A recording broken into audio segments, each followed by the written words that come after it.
Good evening, everyone. I'm Jim Lewis, thank you. I'm Jim Lewis, City Manager of Pismo Beach, California, where you want to take your next summer vacation and you just haven't. Pismo Beach, your summer vacation stay, okay. That made my city council happy for the evening. And I'm also chair of the Athenian Society. It's my privilege to welcome you tonight to this, our last Dean Speaker Series of the year. Tonight, we will take a close look at the changing face of downtown Los Angeles. Revitalization of downtowns, our civic centers, our communities has been a huge subject of interest in the public for the last several months and years, especially in the light of the loss of redevelopment.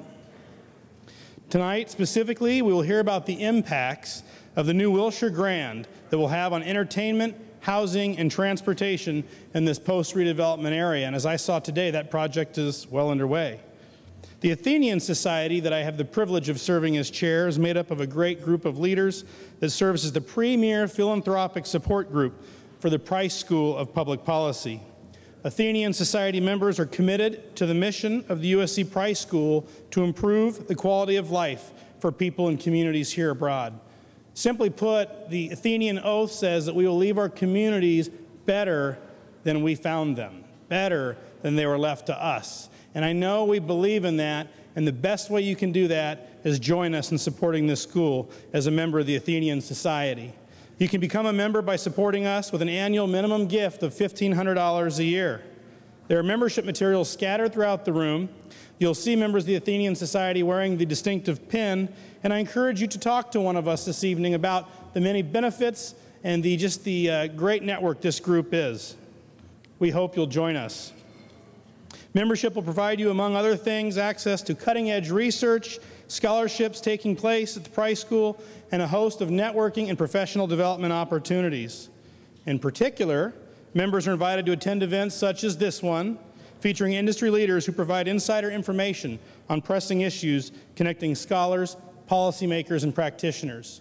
More recently, members of the Society had the privilege of being invited to the Schwarzenegger Institute Forum on Immigration Policy. This was significant, and it was a privilege to be a part of that. Further, we were also invited, oh, by the way, that event was attended by Senator McCain and Michael Bennet, and we also were invited and participated in a recent debate between the Los Angeles mayoral candidates. It's the caliber of things we get to contribute and be part of. I'm sure you're eager to hear what these distinguished panelists have to say, so I will stop talking about tourism in Pismo Beach, and I will turn the program over to our Dean of the USC Price School, Jack Knott. Jack Knott is the C. Irwin and Ione L. Piper Dean and Professor of the USC Price School. Before joining USC, he served as Professor of Political Science and Director of the Institute of Government and Public Affairs at the University of Illinois at Urbana-Champaign. He is a leading scholar in the fields of political institutions and public policy and public management. He has published 3 books, including Reforming Bureaucracy, The Politics of Institutional Choice, and numerous journal articles and book chapters. He's held fellowships from the Russell Sage Foundation in New York City and the International Institute of Management in Berlin. In 2007, Dean Knott was elected as a fellow to the National Academy of Public Administration, a nonpartisan organization chartered by the U.S. Congress to assist federal, state, and local governments to improve their effectiveness, efficiency, and accountability. Please join me in welcoming our friend, champion, and our Dean, Jack Knott. Well, I'm going to take Jim up on that offer and spend my vacation in Pismo Beach. My wife, Cherry, is from the UK. She may not like that so much because we usually go there, but what do you think about Pismo Beach? Okay, all right, that's what I'd like to hear. Thank you, Jim. Thank you very much. Good evening, everyone. I'm really delighted to see so many of you here this evening. I know this is a difficult time to get around in LA. I was stuck on the 110 coming over here like all the rest of us. But on behalf of the USC Sol Price School of Public Policy, I really want to welcome each and every one of you to this Dean's Speaker Series, which also has the support from the USC Luss Center for Real Estate. Before I begin, I'd like to take a moment to acknowledge some of the people that are here. In particular, I want to thank and recognize our school's faculty who are with us tonight, and also, of course, to extend a big thank you to the Athenian Society Leadership Council for all their hard work and dedication to the school. Could we have a round of applause for those two groups, please? Now, this is the very first event that we have held at the Millennium Biltmore, which happens to be celebrating its 90th anniversary this year, having been established in 1923 in the heart of the roaring 20s, or like my wife, for you British drama fans, during the time of Downton Abbey. I knew that would kind of place it for most of you. If any of the surroundings seem familiar, it may be because this venue has been the filming location for countless feature films and recent TV shows, such as blockbuster movies such as King Kong, Ghostbusters, The Nutty Professor, Crash, Spider-Man, Iron Man, The Dark Knight Rises, and hit TV shows such as Mad Men and CSI have all been filmed here in this hotel and often in this very room. So now listen up. And what I can now reveal is that we've actually cooperated with Warner Brothers Studios for this evening's Dean Speaker Series and attendees to be the backdrop for a new movie thriller that is taking place in the hotel. Will be filmed in just a few minutes by a mobile film crew and digitally inserted into the scene. Well, I'm sorry, I'm just kidding. But you can see how this magnificent place really gets you carried away, right? And the history of it. I know you're all disappointed now because all we're going to hear about is urban revitalization. But, this year the theme of the speaker series is the challenge of change. Our focus tonight is the revitalization of downtown Los Angeles. Not only is this a very important topic, it is also very relevant to our school. You know, when we think of this magnificent hotel and Pershing Square behind us, in some ways it reminds me of the potential of Union Square in San Francisco. LA also has many other beautiful buildings downtown, and you know, if you walk or drive along Main Street or many other streets and look up, you'll see this really incredible architecture. While LA has a way to go to be like downtown San Francisco, or downtown Chicago even, where I lived before I came here, it is really on the move, and many exciting developments are happening. For example, City View, a company owned by Henry Cisneros, who is a member of the Price School Board of Counselors, just completed a loft conversion in the Arts District, just east of here. And he's all excited about telling me about that, and he thinks there are going to be many more conversions like that. Lust Center board member, Sonny Astani, recently opened a new condo tower near the Staples Center, and there are also many other investments like that. So I would also add our school's namesake, Saul Price. You know, he was a business entrepreneur and philanthropist who started Price Club, which eventually became Costco, but he was also deeply passionate about revitalizing underserved urban areas. And his work through Price Charities focused on transforming low-income urban areas in San Diego. He also embraced a comprehensive approach, one that wasn't just about building, but also about affordable housing, retail, education, transportation, employment, and healthcare. And that's also the approach that our school takes. Like our namesake, the Price School takes a truly interdisciplinary approach to redevelopment that cuts across urban land use planning, transportation, private real estate development, city management, and public policy, including healthy communities. And as a school, I believe that we are really uniquely positioned not only to provide the expertise on individual building development, but also on understanding the urban community context surrounding that development. And our goal, as you know, is ultimately to shape our world for the better by improving the quality of life for people. And so as downtown LA continues down the path of revitalization, our school is proud to bring together a distinguished panel. I noticed one problem. It's not all that gender diverse, but where, maybe development is more of a male thing. You'll have to answer that maybe when you get into the discussion. And they are going to offer insights into this process and how it will affect us. And we're going to do this through the lens of the new Wilshire Grand development. We're going to take a closer look at the changing face of downtown LA and discuss the potential effects of this development on entertainment, housing, and transportation in this redevelopment area. So at this time, I'd like to introduce our moderator, Robert Vincent. Roger is a staff writer from the Los Angeles Times, and we're very proud to have a partnership with the LA Times now in the Price School poll. He has been covering commercial real estate in Southern California since the mid-1980s and has seen its booms and its busts.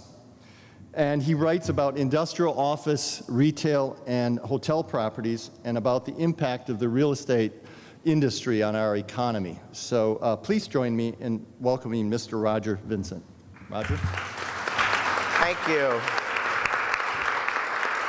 Thank you, Dean Knott. It's a tremendous pleasure to be here with you all in the Biltmore Hotel. When this hotel was built in the 1920s, the City Fathers wanted very badly to make a statement to the rest of the country that Los Angeles had arrived, and I think they succeeded in an amazing fashion. I know that the developer who redid this building in the 1980s and brought it back to this state you see it in now, lost his shirt, and I'm sorry about that, but I'm glad he did it because it's a beautiful place. But it comes from a time when developers wanted to make statements in their buildings that were very personal and less corporate than some of the real estate we've seen built in the last few years. Now, once again, we have a building going up that is really making a statement, and we're going to talk about that some more. But the Wilshire Grand building is very bold in a way that's going to call attention to the city and to the people who are building it, and it's something that's going to have an effect on all of us, and we look forward to talking about that. I'm going to take just a few minutes to introduce my fellow panel members here. They're going to be doing the talking and the heavy lifting, but it's the only time I'm going to read anything because I don't want to make any mistakes and leave anybody out. You probably know Chris Martin here. He's from a distinguished architectural family here. The list of the buildings that the Martin family has designed in Los Angeles is tremendous. And now they're doing the next great thing, which is Wilshire Grand. This is the third generation, Southern California's oldest planning and architecture firms. They're developing the Wilshire Grand redevelopment. Their design currently under development is the Wilshire Grand redevelopment project, so it's more than just a building, huh? The owner's development manager, and he's CEO of this project, and they've done so many buildings. I mean, Figueroa at Wilshire is one of my favorite buildings. The DWP building is a Martin building. That's just one of the classic great buildings of all time. They played a part in the design of City Hall. I mean, the list just goes on and on. So he's an expert from way back on downtown Los Angeles. Derek, I hope people know, Derek is a principal at Avison Young, which is a commercial real estate brokerage from Canada, fairly new to Los Angeles. They came here and started picking up the best people if they could, and they got the best downtown retail broker here in Derek. He's unusual in that he's actually humble. He's a commercial real estate broker who is not full of himself. No, I'm just, I kid commercial brokers, but he is extremely well known. Let's see, if I find a couple things here. 13 years, you've completed over 2.3 million square feet of retail leasing transactions in the region. Total consideration of approximately $326 million in those deals.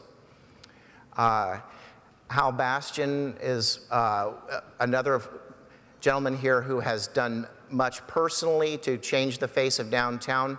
I can remember back to the early 2000s when I started to write stories. My colleagues and I at the Los Angeles Times were writing stories about new developments downtown and things that were starting to change and people wanting to live here. And I got angry emails and sometimes letters, because some of our older readers still would type me angry letters. And they said I was lying, that nobody wants to live downtown. This is not true. This is not happening. You guys have been saying this baloney for years, and we're not going to fall for it again. downtown Los Angeles is a pit and it's over. And that was the mindset. And as you look right now, I mean, we can stipulate that downtown Los Angeles is now awesome. The tipping point is past. It's only getting better. The more that happens, the more that comes. And fortunately for us, we have a whole new generation of young people that don't have that mindset that some of the older generation has, that downtown is somehow a bad place. The young people at our office want to live downtown. They think Koreatown is cool. Echo Park, think that was not a good address when I was coming up. All these places in the central city are being reclaimed, nowhere more than downtown. It's an extremely dynamic market. I feel like I could just write about nothing but downtown, but people would get tired of it. But I enjoy it because it's so exciting to see the changes going on. And I was trying to find Tanner's. Yeah, Tanner is planning director for Councilman Jose Huizar, councilman for the 14th District, and he's also an adjunct instructor of urban planning here at the Price School of Public Policy. He's been a planner for the Code Studies section of the city's Department of Planning, where he led efforts to end Los Angeles mural moratorium. Thank you for that. I don't know how many of you have been to the Arts District lately and seen the murals going on over there. It's like a giant outdoor art installation in the streets over Mateo Street, Santa Fe. This is an extremely dynamic area. If you want to see live hipsters on the hoof in their natural environment, this is where you go down there to Handsome Coffee, or some of the Bread Lounge, which is a tremendous bakery that makes food for the great restaurants here. Anyway, and a lot of awesome murals. Tanner's also an elected director of the Downtown LA Neighborhood Council and on boards and committees, including the American Institute of Architects LA and the LA section of the American Planning Association. So let's welcome our panel. I'm going to go to you. Chris, maybe you can bring us up to speed on where the project is right now? Sure, Roger. You know, Roger and I have gone back a long time, and we have seen a lot of change in Los Angeles. And in my career, I've seen the ups and downs a lot. I remember being very excited when we got into adaptive reuse. But I did not expect hotels to come back the way they are. And this project that we're talking about, the Wilshire Grand, frankly, it's a Trojan family project. I don't say that to many crowds. But the start of it came from a conversation between me and Max Nikias, when Max was the dean of the School of Engineering and we were doing an engineering building on your campus. And he introduced me to his friend Y.H. Cho, who's chairman of Korean Airlines. That led to a relationship, and then he said, you know, I bought this old hotel and I have to make it successful. And he said, what should I do? And I said, well, there's a number of things you could do. You could just paint it. And so I did a little study for him, from painting it to tearing down the central portion and keeping the wings, which didn't really make much sense, but it made a little improvement, to tearing the whole thing down, entitling it for its highest and best use, and going for the maximum. And that was a very fast decision. He said, that's what I want to do. I want you to do that. Okay, we can do that. So we got some of the very best people in the business involved, Thomas Properties Group. Spent a long time doing entitlements. We were fortunate to have a very good city council member, Jan Perry. Now it's Jose Huizar's district, but at the time it was Jan's. And we took it through the entitlement process that included 3 unanimous city council decisions.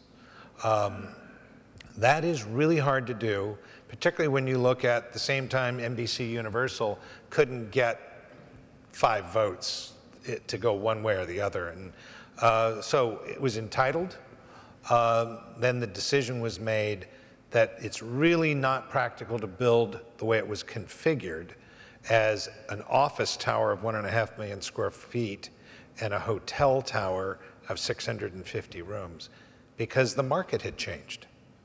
There really wasn't a robust office market, and the chairman said, I can sell hotel rooms all day long.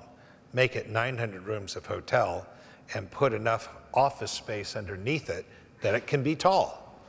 And I don't know how he figured this out. He's not an architect, but he said, put 400,000 square feet of office space under the hotel and put the hotel on top, and put it all on top of a convention center base. Okay.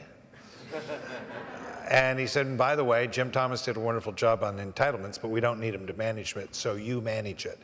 And that's when I said, no, I'm not going to do that. But after a while, he talked me into it. Actually, his staff did.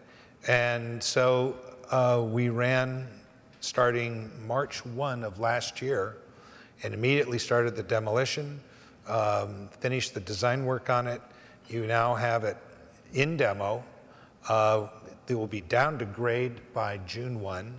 It will be down in the hole by the end of October, 85 feet down.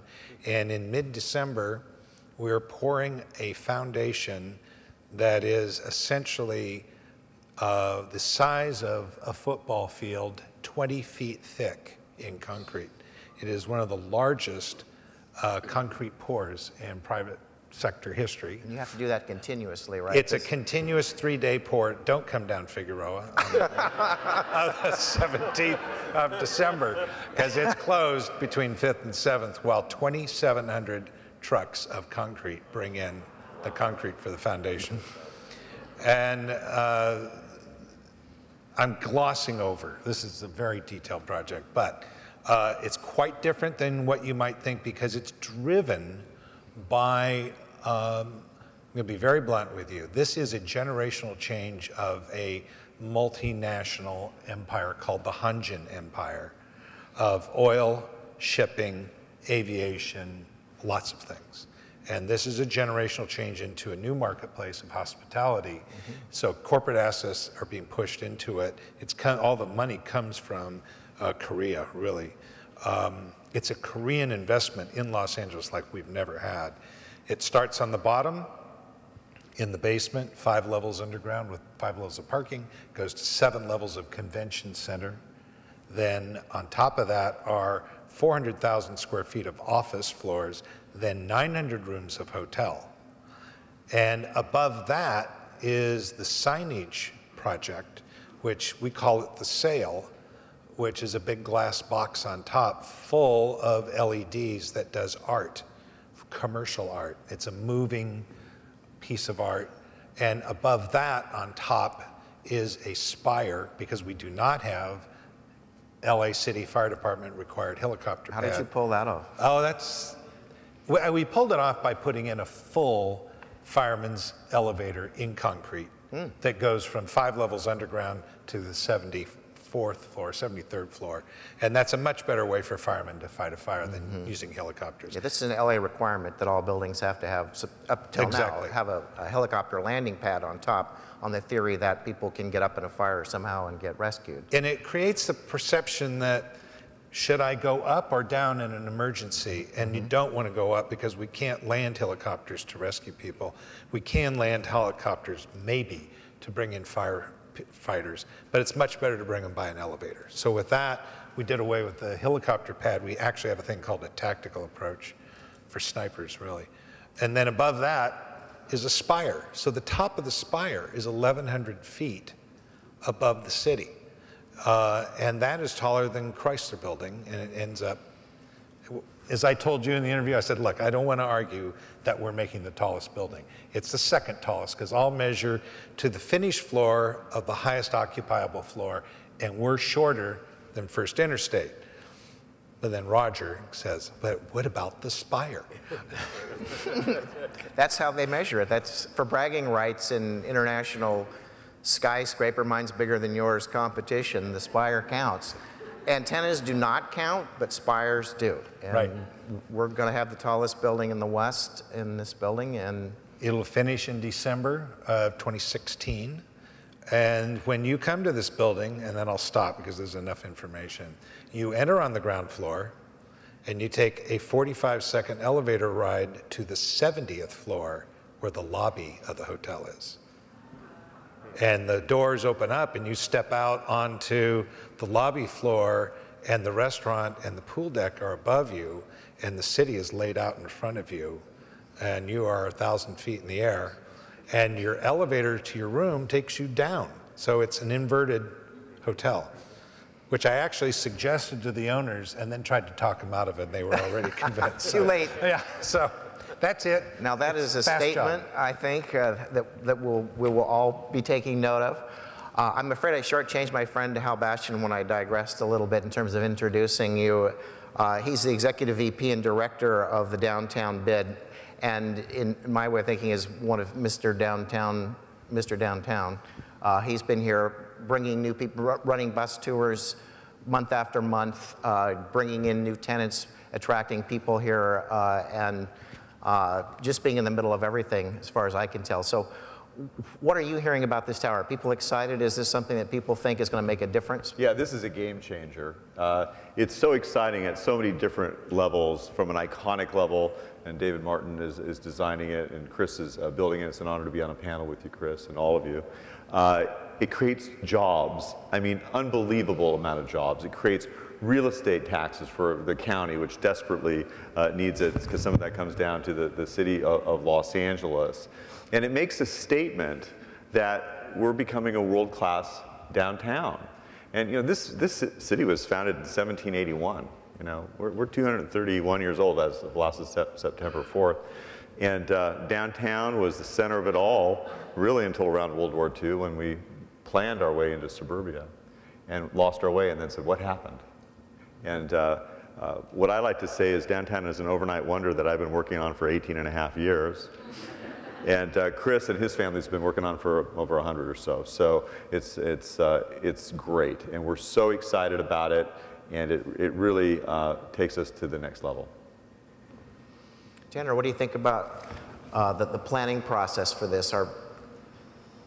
Well, I just want to echo Hal's sentiment. I mean, from what we hear from the business community downtown and others who are sort of looking to do other projects nearby, it is certainly a catalytic game changer in terms of making folks look at downtown and wanting to sort of invest near and buy it. Thanks all for coming, and thanks Price School for organizing this. The council member, you're right, just sort of became the council member of essentially all of downtown except for LA Live in just July of last year. So he wasn't as actively involved in the approval process, though in his role as the co-chair of the Planning and Land Use Management Committee, he certainly helped sort of get the approvals in the process. He couldn't have done the helicopter. And then that's what I was just going to mention, is the afterwards, sort of last summer, we helped put together a working group with the fire department and other of the building department and planning to sort of revisit this now 40-year-old requirement that all buildings over 10 stories have a flat, stubby roof with a helicopter pad above it. And in our office, we really did challenge the logic along with Chris that if you were on the 40th floor of a building and an earthquake happened, which way are you going to run, up or down? You know? And so we thankfully, this is the first pilot project that's been able to do this, where I believe there still has to be kind of a helicopter touch or something. Yeah, it's the tactical approach. Yeah, but it was luckily well timed that the fire department was reviewing a whole package of changes to their code, and we were able to get this one in. So I'm already starting to see some other sort of conceptual designs of people trying to design more aspirational tops to their buildings. So this will be a precedent setting in that regard as well. I'm not the moderator of this panel, but I have a question. Do you think that the other owners of downtown Los Angeles will want to amend themselves and put new crowns on their heads of their buildings to kind of be able to do it and make an iconic skyline? If not, it's my idea. We should do it. Well, let me say, it wasn't a total relief from the code. It's an alternative to, it's a building code modification where we said, here's the code requirement for the helicopter pad.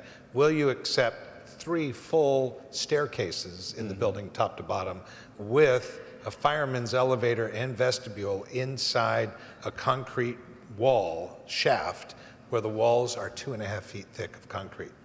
That's something that not many people can provide. So it's a very unusual life safety alternative to the helicopter pad. And then we still have this thing we call it the tactical approach, which is to allow a single fireman or a sniper to be placed on the building or retrieved from the building. So it's a one-person sort of approach. Wait, what's this sniper for exactly? Well, it's essentially it's a security issue, and very understandable in today's world that if you need to put emergency people in, you're not going to evacuate hundreds of people through a building, and you're not going to bring fire crews into a building when it's on fire because you can't land on it. So what they really want is just the ability to bring 1 or 2 people in or 1 or 2 people out. And so that's what's called a tactical approach. Right. So the Wilshire Grand is the test pilot that the fire department is allowing through this task force we put together. But yes, that is the goal, to find solutions that get to the same effect through this process, so we know what to codify so that folks can design similarly in the future.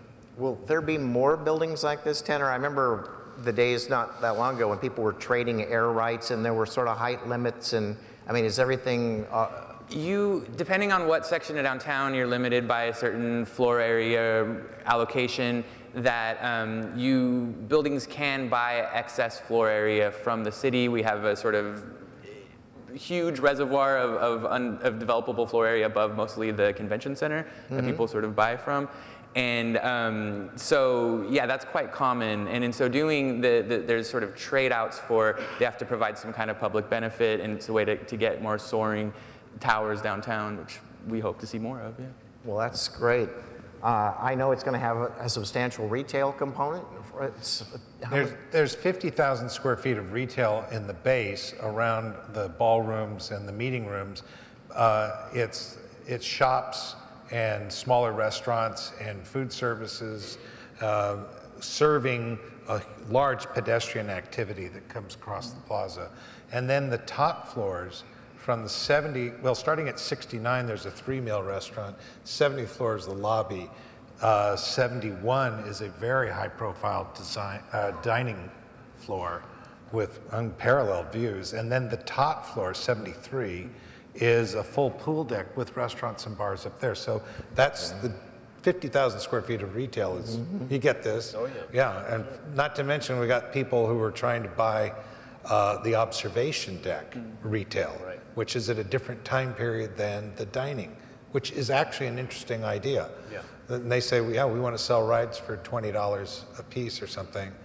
And we hadn't thought of that. We were going to sell them wine at 35 bucks a glass, but okay, we could do that too. That's right. Yeah, it's amazing that the demand on retail, not only on the ground floor, but even above ground, is tremendous.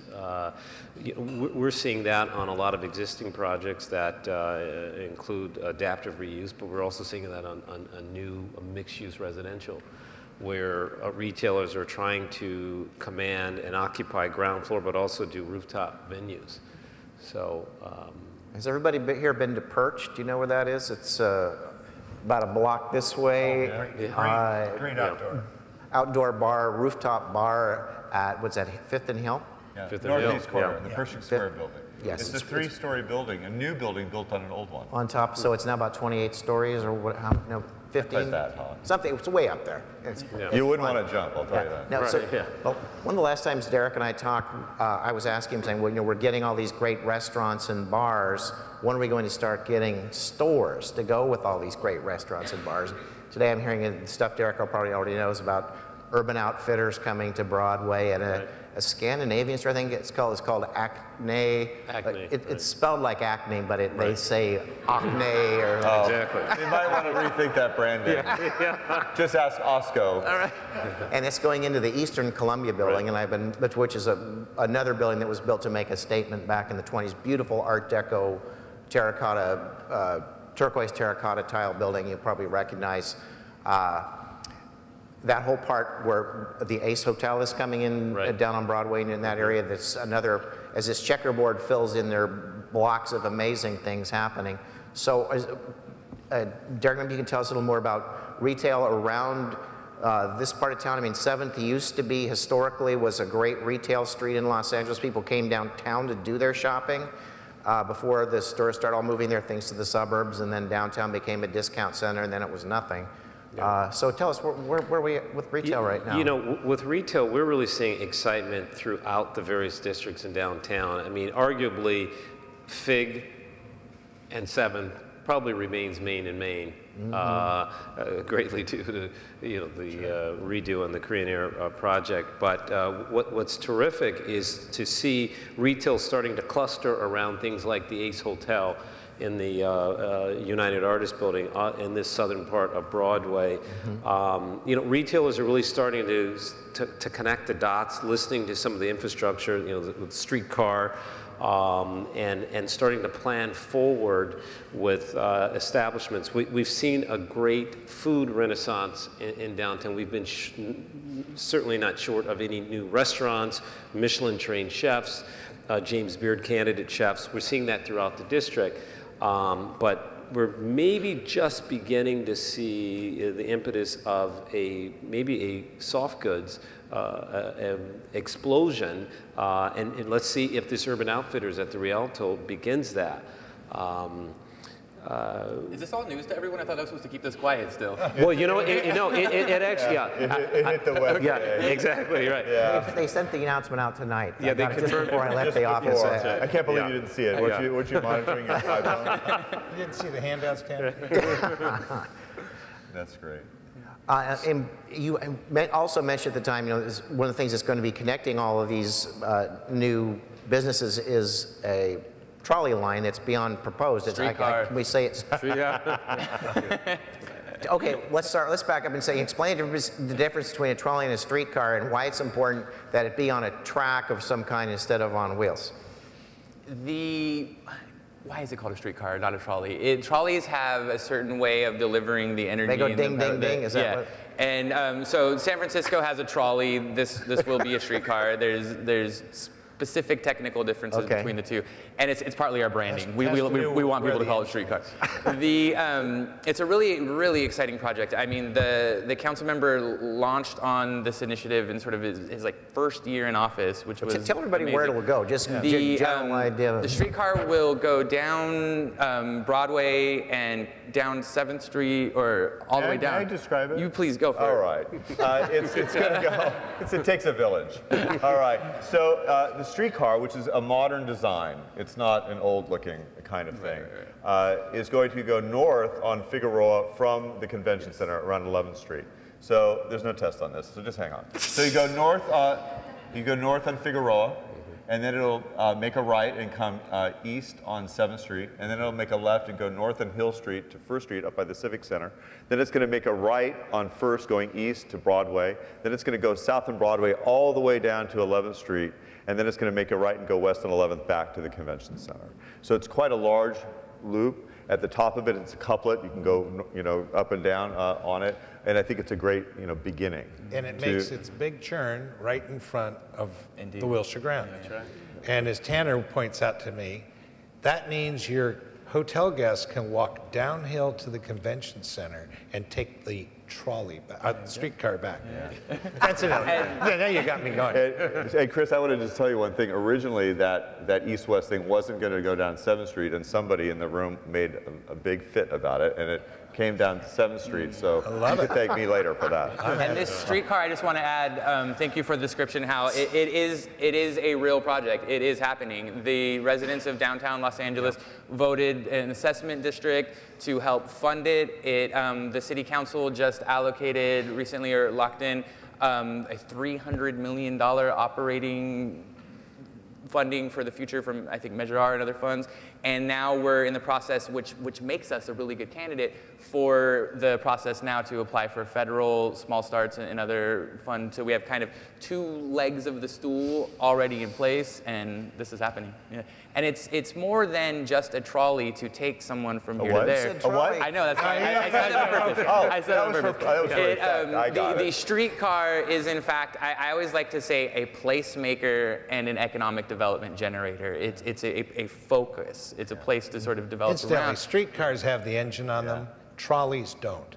Oh, interesting. They rely on a cable or something that's pulling them. From a real estate fundamental point of view, the reason it's important is that it's in the roadbed, it's fixed, it's there, and it creates certainty for the future in terms of economic development and investment and development, that people know it's there. It's not a bus, that the route can change. And so that's really, I think, the thing that distinguishes it from other kinds of transit. Yeah, now, the other thing that, I mean, I'm so excited about this location because it's got to be the #1 location in downtown LA. It is the intersection of Wilshire and Figueroa, which has this tremendous transit station across the street, which has all these transit systems crossing, the blue line, the red line, and the future line that goes to Union Station connects there. Then it has the streetcar sitting on top. It has this great bus service. It's got great access from all the freeway services.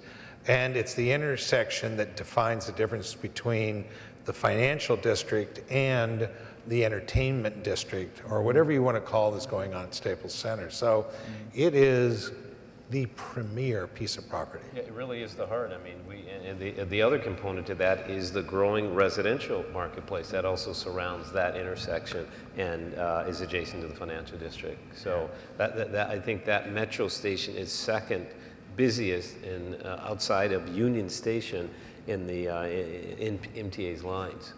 And Derek, you said something interesting to me about the intimidation factor. Can you talk a little bit about that? The streetcar eliminating that for newcomers to downtown. Yeah, exactly. We've talked before, and Hal, you said it, where there's certainty in the location and the route of that streetcar. So when you look at tours that will be staying in Chris's new project, there's absolute certainty in getting in and around, you know, this financial district, into the jewelry district, up to the Civic Center, where one can get out, hop on the streetcar, and know with certainty that you are in this continuous loop. There is no chance of getting lost. Downtown becomes a less intimidating place because there is certainty in your route. That's going to attract more visitors. That's going to get us out of our cars and actually onto the street. And if we're out on the street, the retailers that I work with will start to create this pedestrian connectivity so that folks are out shopping and spending money.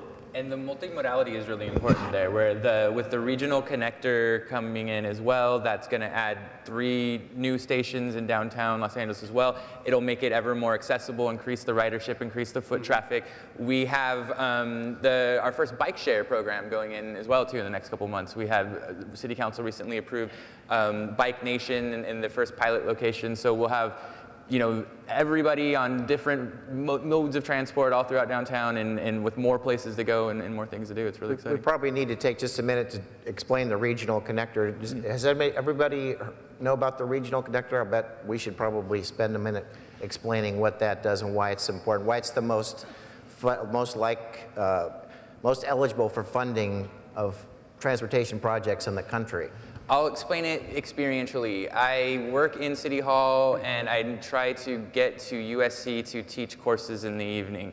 In order to do that, I would have to make a couple changes along the way to take the Expo line down, which adds 20 minutes or so to the trip, which means I drive from City Hall to USC. When the regional connector comes in, it'll realign the various lines that come into downtown, so folks will be able to go from Long Beach to Pasadena, and from the East LA to Culver City, and eventually the West Side, without ever changing one train. So in so doing, it'll add 3 new stations in downtown. 2nd and Grand, and where else? The Little Tokyo and Broadway. And there's also going to be one by the Broad. Yeah. At Hope and 3rd. Absolutely. Yeah, right now, if you want to go from Pasadena to Long Beach, you have to take the train from Pasadena to Union Station, then get off the train, go down the stairs, get on the underground red line, and then get off at 7th and get on the blue line. So by the time you've done all that, I'm exhausted just. Yeah. So this means that you can just get on the train and keep going like in other cities. So it really is, to use the word game changer again, but this is a big deal, and it was considered one of the most viable transportation projects in the country for federal funding, because there was such obvious benefit to this project. So we're excited about that. They've already started work. They're changing the conduits around my office at First and Spring right now because they're going to be digging through where the electrical and plumbing and so on is going. I just wish it was not a cut and cover. Well, down in your direction, yeah, that's a whole other controversy. They'll be tunneling by us. It's okay. It's an international city. We've got to put up with this stuff. A little bit of a problem for a while.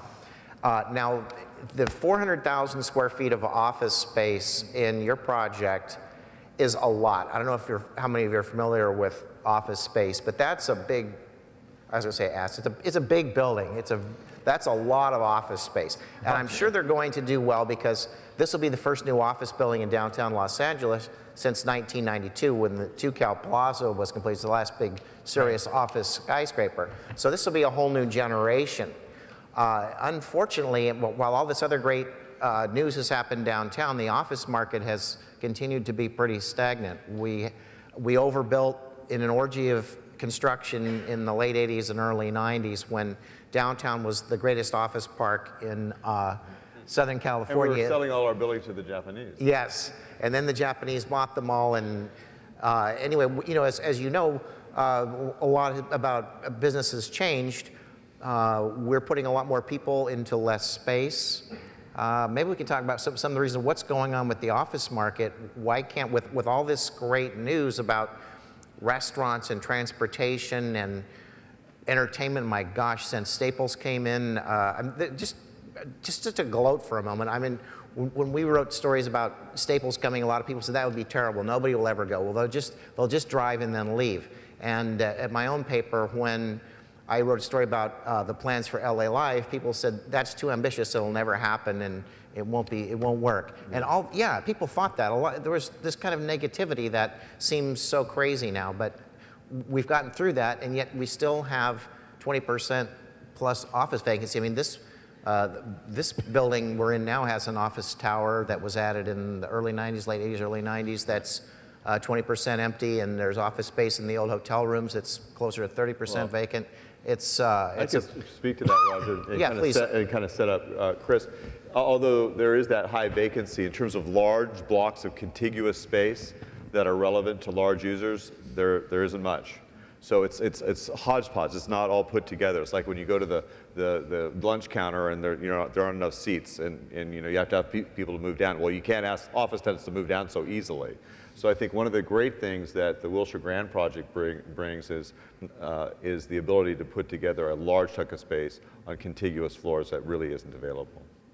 And that's right. If you look at the market in the Class A office space and you say, Derek, you can jump in on this anytime. I mean, if you need 100,000 square feet contiguous, it's pretty hard to find. We are talking to people. We have some significant pre-leasing, although we're not talking about it, we're not revealing it. I'm not too worried at this point, given the interest that we're getting in Class A, what we call next generation office space that has very high floor-to-ceiling heights.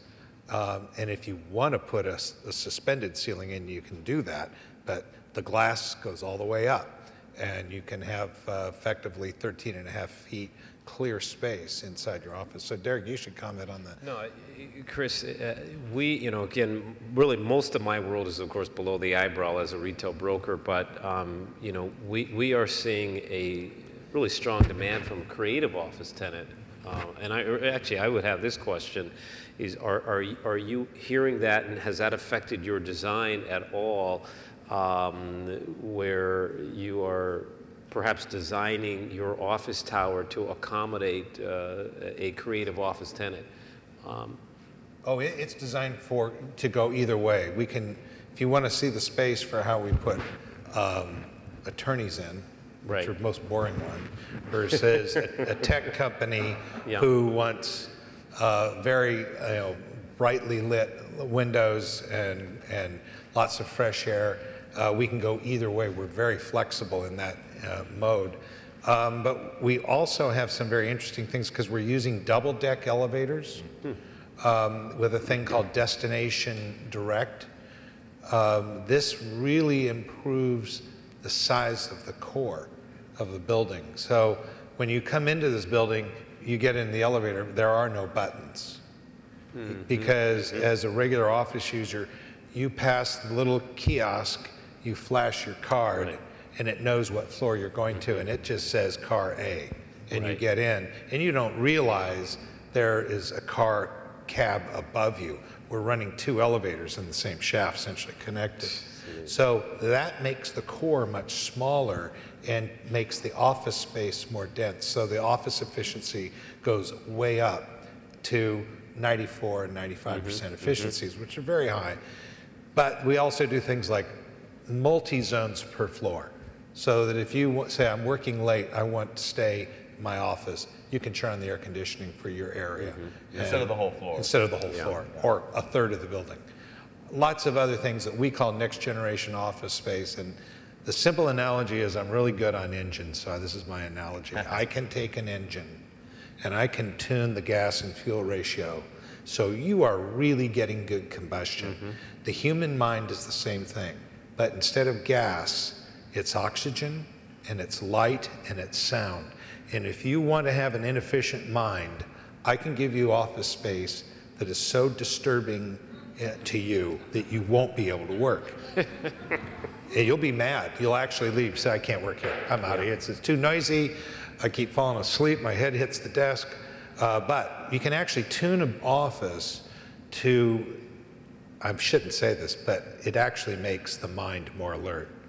And the IQ briefly goes up a little bit. I need some of that. Yeah. No architect should ever say, my buildings make you smarter. But you can make office buildings, and we've done this, Popovich Hall and Tudor School of Engineering both have some of these features in it to give a lot of fresh air, a high level of oxygen, and good light level. We do this in office. And aren't companies looking now to, they're really addressing their office needs a lot differently with shared space? Yeah, shared space. The ability to say, you walk in the door and they say, your space is over there today. Okay, you want to do that? We can accommodate that in this new type of office space. But really the big hook for us is the building is extremely efficient. And if you want to have multi-floors, the elevator system will take you the whole place by just, without getting, a row of buttons in the elevator cab that drives you crazy. So do you think corporate America is going to want this kind of creative space? I'm seeing a tension downtown right now because the space that used to be the best space in town with the drop ceilings and the nice fluorescent lights is anathema to the young creative firms that are paying good money and are clustering in other parts of the city. What are we going to do to get them to come down here and start renting space? Well, I'd like to think that they're going to realize you can't go to Santa Monica anymore. And why not go to downtown LA where you've got a really good access to a population base. What did you call it the other day? You're not selling it to dolphins? Yeah, I said the last time I checked, for instance, Silicon Beach, as it's being called, which is grown organically in Venice, I can't quite figure out the attraction for those companies out there, even though the beach is lovely and I'm a Cancer, I love water, right? Is that half of the labor pool for those office users is in the Pacific Ocean. And I don't think that dolphins and jellyfish and fish, write code. I don't think they write code. I don't think they come up with creative marketing campaigns. I don't think they eat in restaurants. I don't think they rent lofts. I don't think they do anything. And by the way, you can fully depend on 95% of what I tell you. And downtown, and by the way, it's 40% more expensive to be out there than it is downtown. And it's really been a conundrum for us for a long time. But one of the things that, on the hopeful side is this. From a real estate, this is, real estate and public policy fundamental point of view, downtown Los Angeles is literally the center of it all. All transit comes to downtown, whether it's for freeways and cars and buses and light rail and heavy rail, everything's here, labor pool. It's very difficult to attract staff to the west side. They can't afford to live there. They have to come long distances. They're tired by the time they get there. That's not great for productivity. And so I think we in downtown Los Angeles have done a really good job during the last 18 years. Let me tell you the numbers. In 1999, population of downtown LA was 18,800 people. Today it's over 50,000 people. I've had the privilege of helping to recruit over 225 restaurants, bars, nightclubs, Ralph's, Target, Sports Chalet, Bottega Louie that I did here with Derek. We've gone from 3,200 market rate units to 18,400 units. And by the way, there are 5,250 apartment doors under construction in downtown right now, all right? And when I got here, 6 o'clock at night, 7th Street, it was empty. Today, it's busy at midnight, and I have to pinch myself because I've had the privilege of playing a role in helping to recruit those businesses to that street. It all began in Beale Street, by the way, Chris. I was in Beale Street in Memphis, Tennessee, and I said, I'm going to do that in downtown LA. And then we worked hard for 10 years, and there it is, an overnight wonder. So, one of the developers from the South Group in Portland, Homer Williams, said to me he knew Portland was arriving. I don't know if you have, any of you have been to Portland, but it's been through this process that we have with their downtown and is ahead of us in terms of being kind of a fully realized urban center that has been created. And he said he knew Portland was succeeding when we started getting Republicans moving downtown. And so my question is, who are, I mean, the first pioneers when this started and you were hustling units for Tom Gilmore in the old Bank District, and some students from USC were moving into Jeff Palmer's Italian-style projects. But the crowd that was coming to downtown LA then was the bleeding edge with, it was kind of the tattooed, pierced, danger-loving young crowd. And now, so where are we on this continuum? I mean, is this becoming, are empty nesters coming downtown? Yeah. What's I'm so happy you said that, Roger Vincent, because on your chair is a demographic study that we did back in 2011, and we just finished reprising right now, and the new data is going to be released on or about June 5th. So, Roger, would you put that, please, in your calendar, because I'd like you to be there. But the bottom line is this in terms of who's moving to downtown Los Angeles. Heavy concentration, 25 to 45, double income, no kids. Very diverse, ethnically, gay, straight, you name it. It's really incredible. Every profession that you can imagine is represented in downtown Los Angeles. The one unifying factor that connects these very disparate demographic profiles is people that move downtown get it. They want a quality of life. They don't want to spend 3 hours a day on the road. I live 5 blocks from here, all right? You know what that enables me to do? My first appointment every day is with myself before everybody else gets in the way at the LA Athletic Club, okay? Today was my 1,710th consecutive day of exercise. Guess what? You couldn't do that if you were commuting, all right? So it's a quality of life, it's community. We're having a burgeoning family. Families are here. I created a Halloween party for downtown LA kids. Last year I had 800 kids. I don't have any kids of my own. That day I had 800 kids and 1,400 adults. You know, we have dogs walking the street. Buddy, the golden retriever, started that. In order to recruit people to downtown, we made it dog friendly. Now we have an event called the Downtown Dog Day Afternoon at the Cathedral, a community event for downtown LA dogs of all faiths. And they're humans. And last year we had 900 dogs and 1,400 people on the plaza. And you know, I'm glad you like that. First you build in brick and mortar, and then you got to build community. So that very disparate group of people, they all want to live in a city. They want to live with density. We love density. We love development. Come on, build it right here. You know, and that's what's going on. And we have a lot of seniors actually starting to move downtown to leave that 4-bedroom house in Northridge, California with the pool and the yard and all the maintenance, and they're moving downtown. They're getting rid of all their possessions and their things that they've amassed over 50 years and saying, honey, let's go downtown. Let's go to the Opera. Let's go to Staples Center. Let's put the dog in boarding over at Bark Avenue where my dog goes. Let's go to the airport and have a really great quality of life. That's what it's about. And it's a different model, and we're rediscovering the center of our city again, and I think it's pretty terrific. As Hal described so well who these people are, and it's amazing to hear this range. I share your observation that it is sort of these people who get it and who are interested in making downtown even better. I mean, I lived downtown for years. I served on the Downtown Neighborhood Council. And what I see in different communities from it is, for example, in the Arts District, you have folks who sort of maybe moved into the Barker Block a few years ago, had started a small business inside their live-work unit, and now have sort of incubated up to the point where they're opening their own storefront stores downtown, and they're really invested in trying to make it better. And from our office's perspective, we want them to stay. That's what's so very important.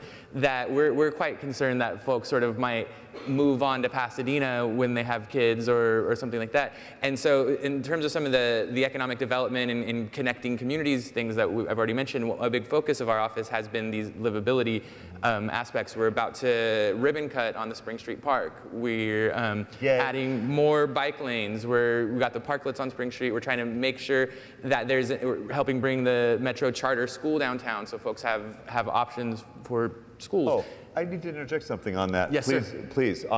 When we did that Halloween party for downtown LA kids, guess what happened? We got a database of the parents that lived in downtown.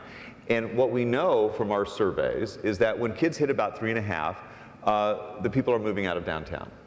And the primary reason that they're moving out of downtown is, unfortunately, they don't have faith in the public school system.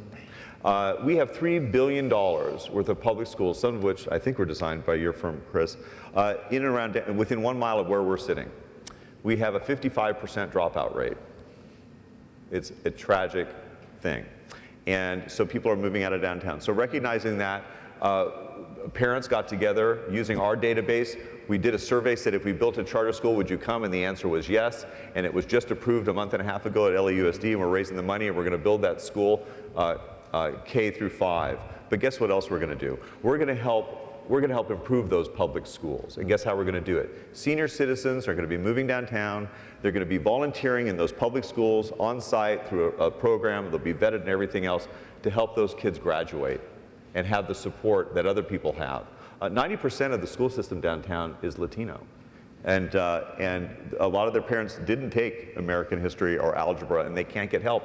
And yet they're expected to be on the same college track as Granada Hills, the Granada Hills Magnet School.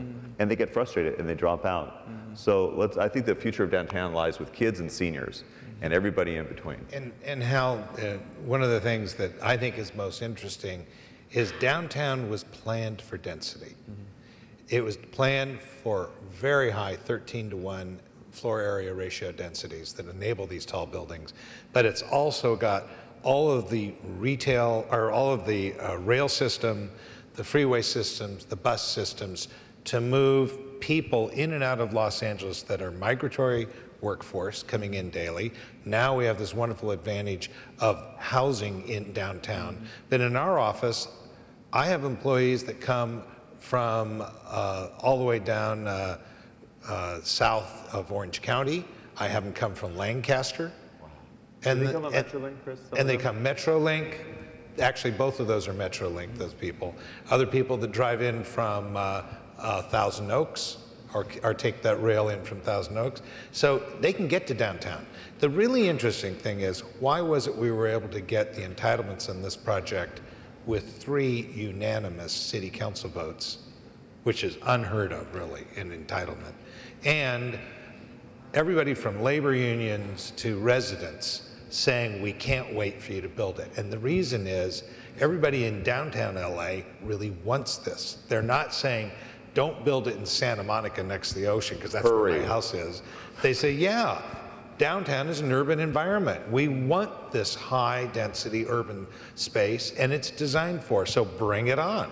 And that's when you get unanimous decisions on it. And the residents recognize that the more these parking lots fill in downtown, and by the way, right now with sort of all the ground-up construction that's out there right now, that Joe's Parking is the smartest people in the room. So but here's that people realize in downtown that they want more amenities. So here's a funny, interesting anecdote. I'm reading the blogs. When we first started to come out with the design of this building, we said only that the sky is the limit.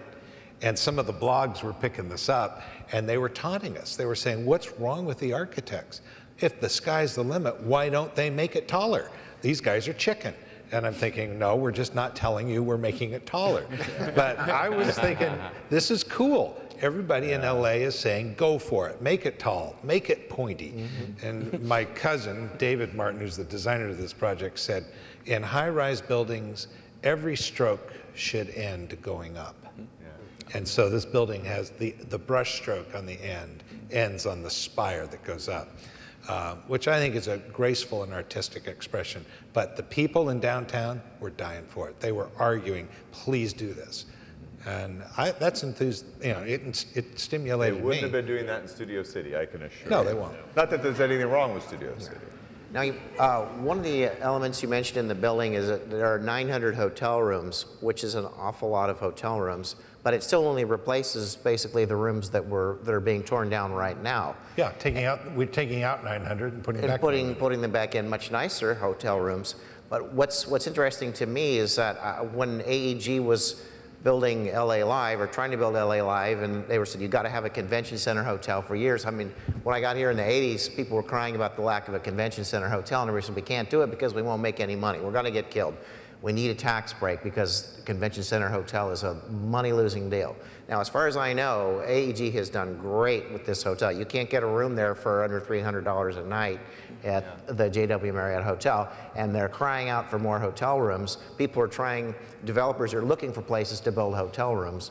So what happened? What's going on? How did all of a sudden this get to be a hotel destination?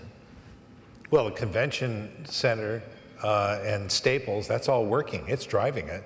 Our problem was we had 900 hotel rooms, but they were old and tired and worn out. So we're taking out, in fact, the chairman said to me one day, he said, all of my people think it's a 4-star hotel. It's not, it's 4 one-star hotels. And I thought, okay, he gets the message. So this is now 900 rooms of 4-star plus, and we'll fill them. That actually, we already had the market. We just said we're going to do a better quality and a higher price. One of our challenges, Chris, as you know, is that large conventions require a convention center hotel that's adjacent and contiguous to the convention center, or at least adjacent. And we didn't have one. That we had almost a 1-mile disconnect between where the rooms were, where the heads went in the beds, and the convention center. So we could not attract the larger shows and conventions. Conventions book out 5, 10, 12 years in advance.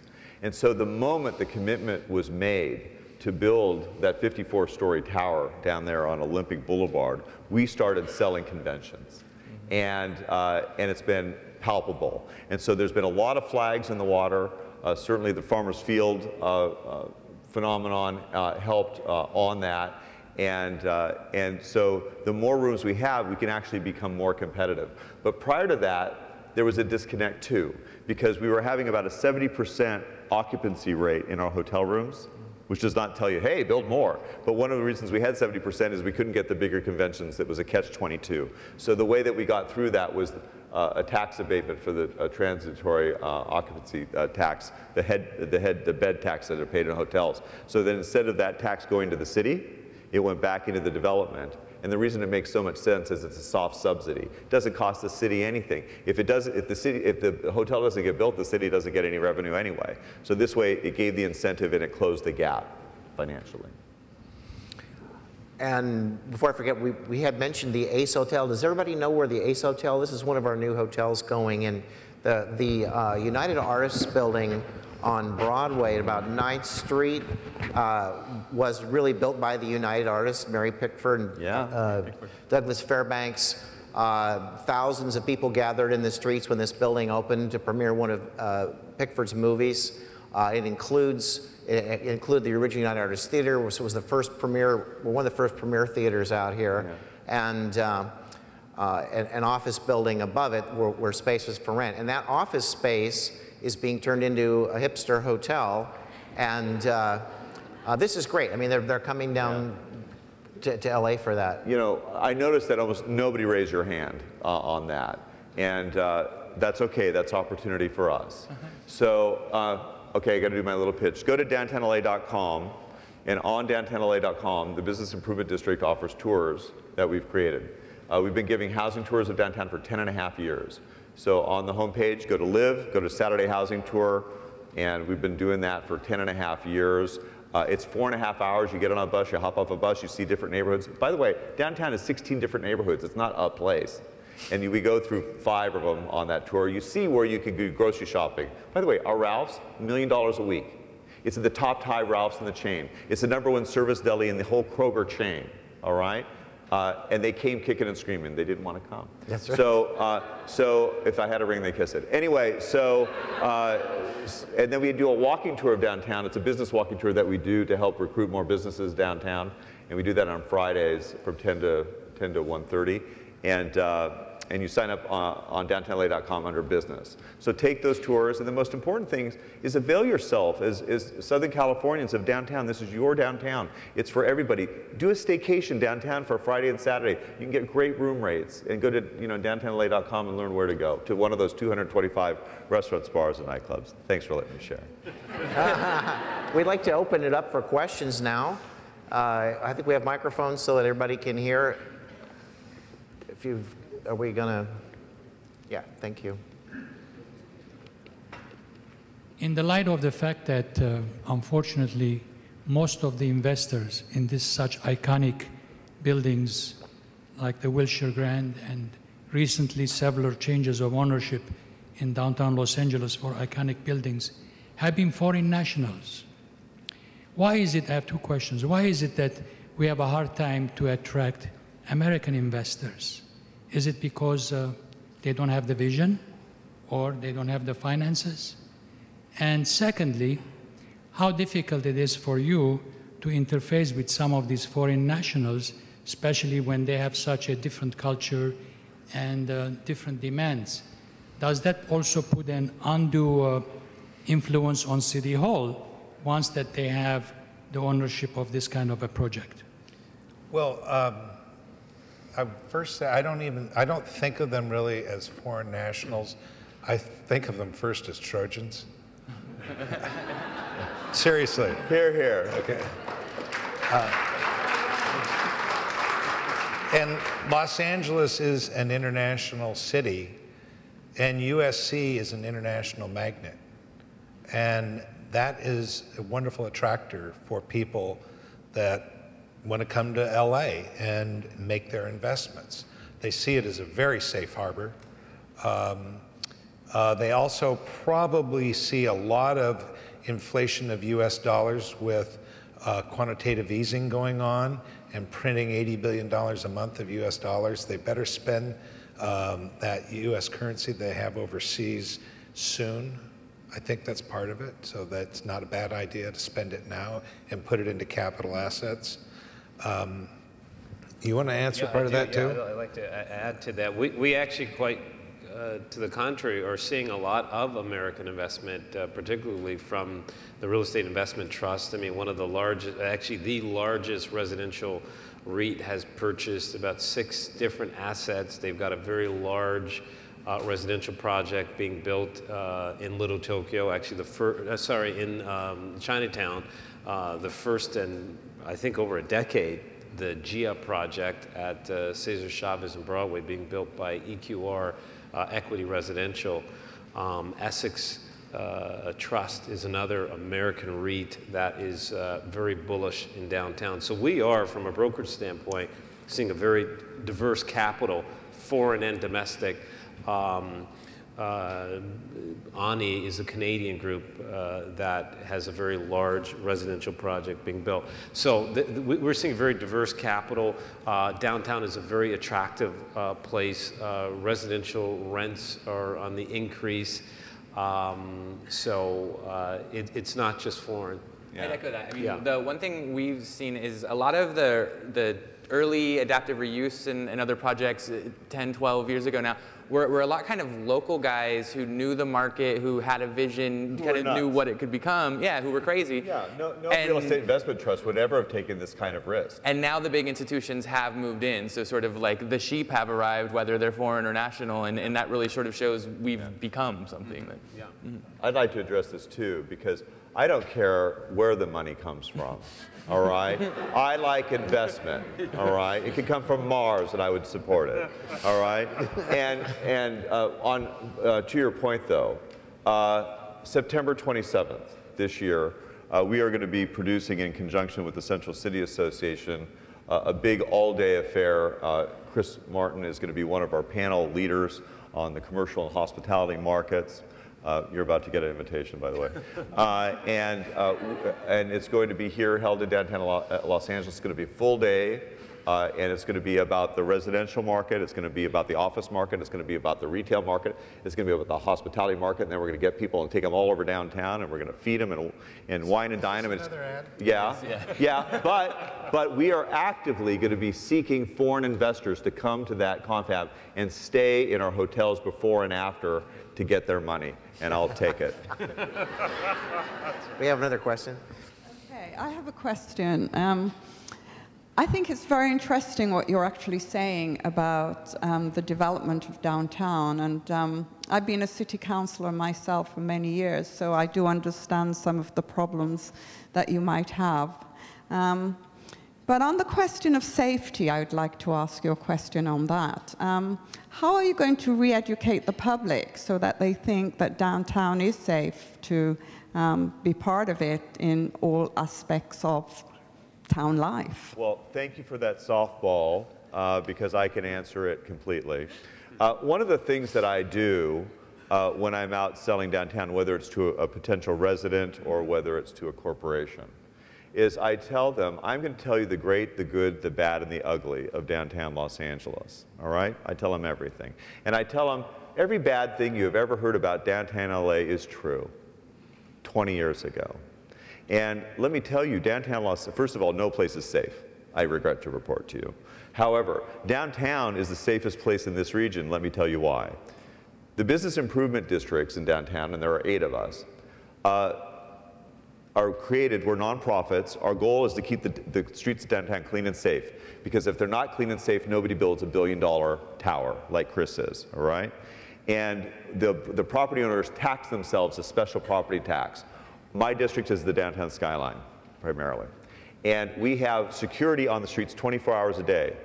Let me tell you, there's not security on the streets of Northridge, California 24 hours a day on every single street like we do. We have a $6 million a year budget, by the way. Altogether, the private sector in these bids spent $17 million a year on security 24 hours in the neighborhoods of downtown Los Angeles. And so it is a safe place, and it's a place that people should be investing and living. And, but the fact that you asked that question gives me job security, because the message isn't quite out there, and we need to communicate it. We need to communicate it better. And do that. And you know the number one thing that creates public safety? People walking on the streets, all right? And we're getting that now, and with Chris's project and the help of these guys here, and Roger Vincent is going to have a lot of, Roger Stewart is a clothing store, by the way, on LA Street, between 7th and 8th, West Side. And that Roger Vincent's going to have a lot of stories to write. So you better not be retiring anytime soon, Roger Vincent. True. Actually, I got this coat at Roger Stewart. There you go. Yeah, see. That's where I was coming from, I know. There's actual safety or in the appearance or the perception thereof. And I look at LAPD crime stats all around the city too, and Hal's right, it's really no different anywhere you go. But with the more people you have on the street, the more businesses you have at all hours of the day, the more that you're lighting up those dark neighborhoods and making them more safe to be. Probably the biggest hindrance on safety is the appearance issue. And it's the homelessness on the street that is by far the most dangerous element downtown, because it creates the perception of danger. It also chases away investors, and that chases away job investment. And Hal I don't want to get Hal going again, and you don't want me to get going. But there's some court decisions that are very, very onerous about the rights of individuals to urinate and live on the street right in front of you. And it makes no sense, and it is really hurting the city. But worse, is these people have mental health problems and they're not being helped. And we got to solve. I'm doing your lines for you now, Al. I think that And that's we are going to. all true. We certainly, but I can tell you, if you haven't spent as much time downtown as we have, at First and Spring, which is kitty corner from City Hall, a few years ago, you couldn't walk 5 feet, 10 feet without being panhandled. And you wouldn't want to walk all the way down Spring Street in the daylight, much less in the dark. And now it costs $10 to valet park on Spring Street. I can hardly believe that at night, because there is so much going on. Yeah. Maybe it's a generational thing, because these young people don't think, oh, downtown's dangerous. They think downtown's great. They come in, the bridge and tunnel crowd, as we call it sometimes. You know, they're coming in from all over to play downtown, and the streets are full of young people, and it really starts. Older people. And older people, but at 10 o'clock, it's more busy than it is at 5 o'clock. Right. You know, Roger, I mean, think, 12 months ago, just north of your office building, there wasn't a park. Yeah. There was not a place, right. There wasn't a place for residents to go out and walk their dogs. There's definitely more activity on the street. Our residential population, as you pointed out, is over 50,000 and growing. And check this out, on Spring Street, between 2nd and 9th Street, 13 years ago, the buildings, I don't know if you know this, till 1965, the tallest commercial office buildings in downtown were 13 stories tall, 150 feet. We were a low-rise city. Spring Street was the Wall Street of the rest. And that street was absolutely vacant from the ground floor to the top. And today there's 8,000 people living on it. It's transformative. It's unbelievable. Except we've all worked very hard, so I guess it is somewhat believable. And it's just terrific. Another question? I'm going to jump in just because I'm with Parks, and it's just such a natural lead-in. I recognize the contribution that every one of you guys are making. We have hospitality and business and homes and business and the public sector. And the fact of the matter is that a rising tide raises all ships. So it's imperative that we all work together. So I'm with Parks, and that's my passion. And I'm very proud of what we've accomplished so far. My question is, if we recognize that the future of downtown is in fact the seniors and the children, and these are the two sectors that the most need things like open space and parks, then why it appears to be sometimes that things like parks and open space are the window dressing, when in fact they should be treated as the basic infrastructure. And what can we do as the downtown people that want to see the best downtown, if we recognize that this is in fact a public benefit? What can we do to convince everybody to jump on board and not be convinced, but in fact volunteer these types of benefits that will help the downtown? I can answer all of those questions. Do you want to do it first? All right, here you go. Hang on for the ride. Listen, we have one of the most beautiful parks in America 2 miles north of where we're sitting. It's called Elysian Park. It's got baseball diamonds. It's got jungle gyms. It's got slides. It's got soccer fields. It's got tennis courts. The first thing that we need to do is we need to connect the people in downtown LA with the resource called Elysian Park, with a park bus that just goes and does the rotation, like one of the Dash buses. That's the thing that we can do today. All it takes is money, right? It's all it ever takes. One of the reasons this new park that's being built in downtown, which is being done with Quimby fees that all the developers paid, it's a very small park, but it's a great park on Spring Street. That's going to help us. Our biggest problem with parks is land economics. Land in downtown Los Angeles is selling for $500 per square foot. $500 per square foot. But behind Bottega Louie at 7th and Grand, that 3.5 acres, that dirt sold for $70 million. So here's all I need to do more parks in downtown. I need somebody other than Eli Broad, all right? Another billionaire to buy us some land and do a Millennium Park in downtown Los Angeles. And it's not perfect, but remember, there's been this disconnect. 100 years ago, the area where we're sitting was all residential, all right? And there's this disconnect between this burgeoning growing population and services for kids and seniors and parks. And so there's a time, as they say in accounting, there's a timing difference. And we're going to get there. It'll be a slow and steady, but it's never going to be bucolic. And you know, it's not a perfect story. The question, as I hear it though a little bit, is how do we change the way of thinking, that people understand that these aren't just window dressing, that there's actual value there. And I think part of it is a lot of the work that's going on in places like the Price School that make these connections explicitly to public health and parks and recreation. And the fact that, you know what I mean, that achieves multiple goals in terms of in other streetscape enhancements, complete street sort of things, that get people out of their cars, out engaging, and it has multiple benefits of reducing vehicle miles traveled while also encouraging activity in the individual populace. And the way that more and more these goals are being put into our actual public planning documents, currently right now at the same time, the city planning department is updating renaming its transportation element, the mobility element, and redoing that. It's creating a new health and wellness chapter for the general plan. And I believe you're working on a downtown plan for parks in downtown. So the more that these actual get put into the goals and policy language of the city, will be able to affect change in that way. Looks like we've come to the end of our time, I'm afraid to say. The panel will be here for a while. I want to thank everybody on the panel for showing up. I hope you'll all take some time to explore a little bit. I'm getting a signal. We're begging for one more question. Two more? I don't think we can take three. What do you want me to wrap it up? No. All right, let's go. What do you got? It's good there's demand. We like demand. I am very fortunate to not only be born in Los Angeles, but I work downtown, and I've worked with 3 of the 5 panelists. And while we're all going to enjoy this ride, when do you think downtown will reach its maturation date? When will transportation, tourism, government, convention sales, retail, restaurants, housing development, office rentals, and education reach its nexus? How much longer do we have to go before we reach the level of Chicago, San Francisco, New York? The goals will always change. Yeah. We never will. It'll just, as it gets better, we'll expect more. Yeah. I don't think I really got the question. Is it like, absorption?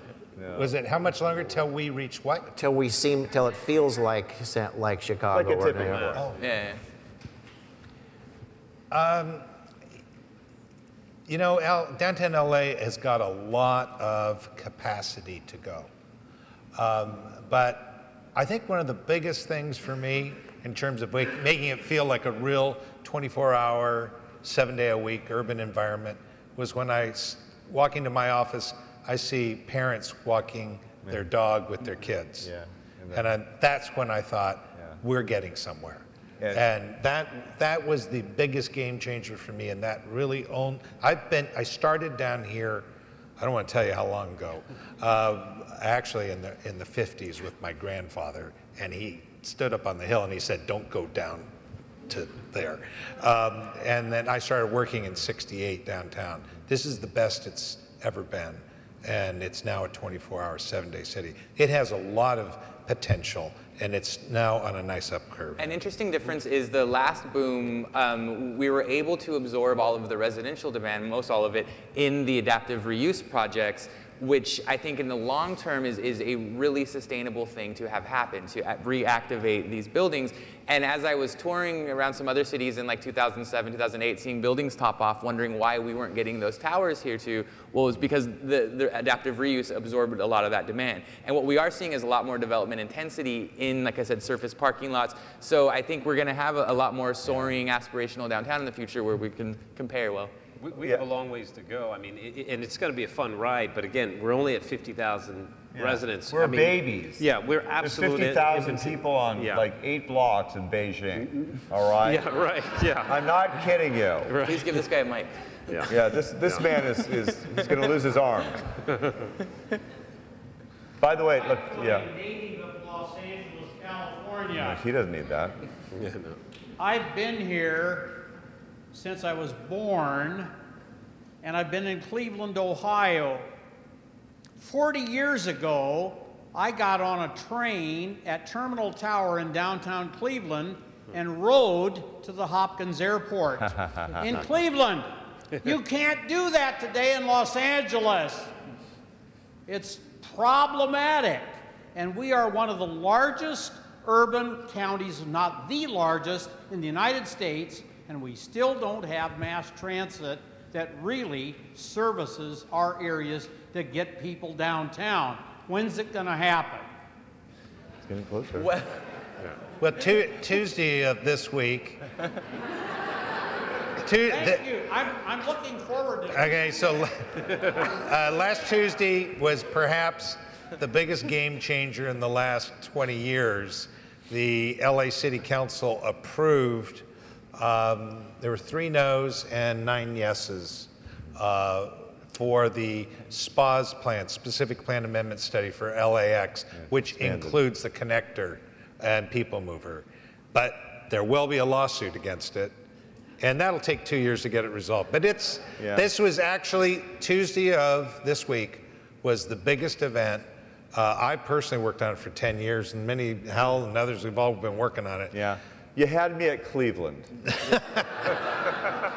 You know, it's a We started back in the 50s trying to do this. Yeah, well,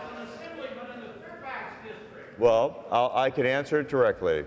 The taxi union in this city was extraordinarily powerful to stop, and I share your enthusiasm for this issue. And we stopped the Green Line 2 miles from the terminal. That was by design. That was because of political pressure and lack of fortitude and guts on the part of some people who shall remain nameless. And it's bad, and it needs to change. I was, a few years ago, went to Portland, Oregon, and I called the Hilton Hotel, and I said, how do I get, what's the best way to get to the hotel there? And they said, well, take the train. And I said, well, which one? Well, the one outside the baggage pickup. All right, so I'm glad to hear we're going to have a connector to LAX. Thank you.